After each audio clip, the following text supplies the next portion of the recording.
Hi there everybody, my name is Eileen Hull and these are dies that I designed for Sizzix and they're the new Chapter 2 release. There are two dies that come in the set. This is called the Tiny Book and this one is called the Tiny Book Case, and as you can imagine the book fits inside the case. So we are going to work on the book today. Next time we'll do the case. Alright, so one thing I just want to talk about a little bit, and I don't know if you've used a ScoreBoards die before, but they're a little bit different because they are designed to cut and score thick material like mat board, chipboard, leather, felt, metal, things like that, that produce a nice sturdy book or box or whatever it is you're making. These lines here, if you can see, are the score lines, and these are going to cut halfway up into your material so they form these nice, perfect, accurate cuts for you, and you don't have to do anything except fold it up. And you'll see in a minute because we're going to make one of these today. There are a couple other shapes on here because I had room. Little corners, a belt buckle, a key, and an oval. I'm not going to use them today, but you can take them and cut them and have them on hand and use them on your books if you want. So first of all, I want to show you some samples to give you some inspiration, and then we're going to go ahead and make a little book. And we're even going to try a technique that you may not suspect would work on mat board. So first, let's look at a couple books for inspiration. Okay, these were created by my inspiration team and I to bring to Creativation. So I just thought, let's share these right now. This one is a fun little mixed media book and bound like a real book. So you can be pretty fancy or you can be pretty simple. This is just covered with scrapbook paper, a little lace, and you've got a little accordion book that goes together in about 10 minutes. Here's a leather one. This was embossed and inked up, just bound with a little twine. And this one, I like to use the 6x6 pages because they fit really well scale-wise in this type of book. And also you can get 2 per page, so I really like using up my 6x6 papers that are left over. This is a really cool one, covered with fabric and old vintage lace and buttons and some photos, and whoops, just tied together with some seam binding, nice vintage pages. And I want to thank my team for letting me share these with you.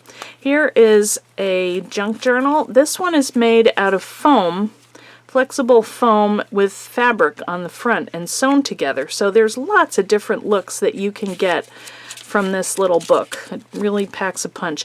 I like making them with my grandkids because they are so into writing things and monsters and robots, and not like this beautiful book. This is like a vintage, really elegant book. So whatever your style is, it's really anything goes. You can make it work for you.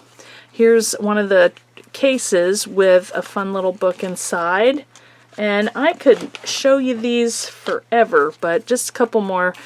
Here's one made out of graphic 45 paper. So if you have a special paper that you like and you just don't want to use it, or you can just take your little scraps and use them inside and then cover your box with whatever else you have. So it all works together. That make a great little gift. Now here are some. I do Facebook Lives on Tuesday and Thursdays. So here are a couple books that I made in the last couple weeks since the die came out. This one is made out of leather and it's embossed with a thinlet. So in the Facebook Live we go through and we make this little key and emboss that and make some charms. So I hope you'll come over and watch with me. Here's another one that we did just last week. This is made from a paint chip, and this would go together really quickly, and this is made with things that you would have at home. That's more of my grandkids. And here's another one. I can't show one without the other, so this is little Charles. So I want to make a whole set of them. maybe even one for each grandkid. Here's another book that we made in our Facebook Lives. This is a button book, which is now a challenge in our group. We have the Eileen Hull fan club. So right now we're running a button challenge because it kind of got everybody out and looking at their buttons, and so we hope you'll come and join the fan club too. Here's another one that we did, and this is a swap that's going on in our group right now, and I'm going to send this out to somebody maybe in Australia. So it's really fun, and they're light and can just put them in an envelope and send them off. They don't take a lot of postage. Now here is another thing that I discovered, which is this is a treasure box. This is a die that I designed, I don't know, maybe a year ago, year and a half. But when I checked to see if the little books fit in here, they fit perfectly. So I am going to make a little library of books, I decided, just to show the kind of different techniques that you can use with this book. So I like that one. I used felt and kind of did some embroidery stitches if you like to stitch. This one has a cork cover. This one has fabric. This one is embossed and then inked. And we have one done on wool and stitched. These are just scraps that I had. Here's a metal one. I think that one's really cool too. So they don't take a lot of time to make, and that's another thing that I like because I don't always have a lot of time to create. I might only have a couple minutes. Now, if you like to letter, this would be a great thing to carry with you, and just when you have a minute, you're in the car, you're waiting for a kid or whatever, you can use that as a practice book. This here is this is one of the new Sizzix surfaces. These are really, really cool. So we'll be doing a project with that soon, okay? So anyway, here are some of these samples. And when I design a die, I like to get 3 uses out of my dies. So this kind of fits the bill because we can use this book inside of this box. So to me, that's a bonus. If you can use them together, it kind of adds to the value of your dies. So the next thing that we're going to do is we are going to cut a little book. I'm going to get my Big Shot, and I have my die here. And I am going to use one of these materials. Now, Sizzix sells these. This is matte board.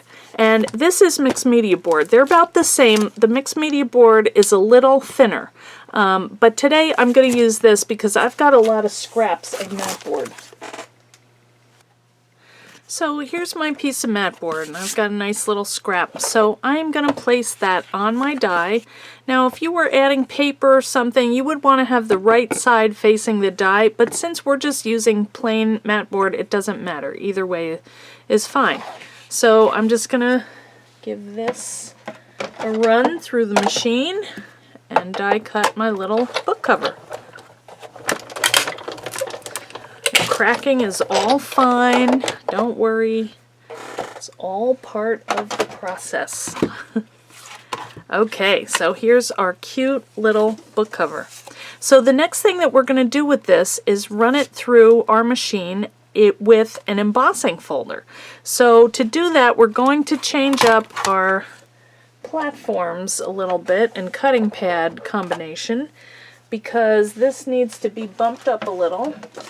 So what I'm going to do is I'm going to use my multi-purpose platform with no tabs on the bottom. Here's my folder. This is a new one from Sizzix called Azalea, which I think is really pretty and elegant. And so I'm just going to take my book and put it inside, and you can arrange it if you want. I think that's pretty. There's flowers on either side. And then we're going to take one cutting pad because that's what you do with your 3D folders because they are so thick. Alright, and then we're just going to run it through. And that is going to emboss the cover of our book. It's going to be beautiful.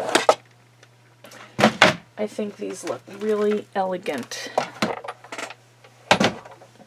Okay, so let's see. Oh, I love it. Look at that. Beautiful. So this is going to be our cover. Now this is debossed, so you could use that side if you flipped it the other way. So what we're going to do is very carefully go through and score on either side, and sometimes what I do is take it and lay it on a table so that you get a nice even score line. And you just want to make sure that these come out nice and straight. You might have to fudge that a little bit and kind of bring this up to speed here. But now you have your cute little book cover. And I could see adding watercolor or mist or inks or I don't know, all kinds of pretty flowers you could add, a little latch. But basically here is a book cover done in about 1 minute, really, from between cutting and embossing. Okay, so now that we have our cover, the next thing that we want to do is make pages that will fit inside. So the pages are 2 3/4 by 4 1/4. Then you're going to fold it in half, and you're going to cut about 12 of these to fit inside. So I've gone ahead and done that, and what I did was I just folded them all over. I stacked them in the order that I wanted them, and then I had the folds all set together. And so then what you're going to do is take some PVA glue and you're just going to run that along the edge. Now I already did that because it needs about 2 to 3 coats for it to really stick together. This is not like a permanent book, but it really has a nice feel to it, and it will lay flat, which I like. So if you wanted to write in it, you know, you don't have any tenting or anything like that. So what I do is just kind of look at where it is halfway, and that's where I'm going to insert it in my book. So what we need to do now is add elastic and punch holes in the binding here. So I'm using a fairly small hole punch because this is a tiny book. We don't need a gigantic hole in the thing. We just need it to fit one length of elastic. Now the elastic that I'm using is a 1.5 millimeter, and I just cut a little piece of it. All you need is a tiny little strip, and I'm going to thread that through the holes. I like to tie mine in the center. I think it you don't see it as much, but you're welcome to do it however you like. All of these things are just ideas, and I hope that you will take them and run with them. Now you don't want to tie them too tight because you'll see that the book is a little bit bigger, so it needs to wrap around, so you don't need to tie it really tightly. What I do is I tie it and then in a double knot, and then I test it in the book, and then I cut off my little strings because I can always, you know, change that until at the last minute. So that looks pretty good. You don't want it real tight, but that looks pretty good. So let's try putting it in there. Gotta put it the right way. So we're just gonna thread that through, and then if we want to work on it, you know, we can take it out, work on it, and put it back in. And so I'm gonna trim off these ends. I can grab them. And then our book is pretty much done. And that took about, what, 10 minutes? Not even. So I think you can see that these are quite fun, addictive little books. Plus, so cute. So we've got this adorable little book, and I hope you liked it. So thanks so much for watching, guys. I hope you enjoyed seeing how to put together this cute little tiny book, and I hope that you will join me on eileenhull.com to see what my amazing inspiration team has cooked up every week on Wednesdays usually. And I hope you'll come on our Facebook Lives Tuesdays and Thursdays. Follow me on Instagram, Eileen Hull Designs. And just come and join the party. We've got a lot going on, and it sure is nice to have a crafty friend in the middle of all the things that are going on these days. Thanks so much for watching, and I will see you soon with a tutorial on the tiny book case.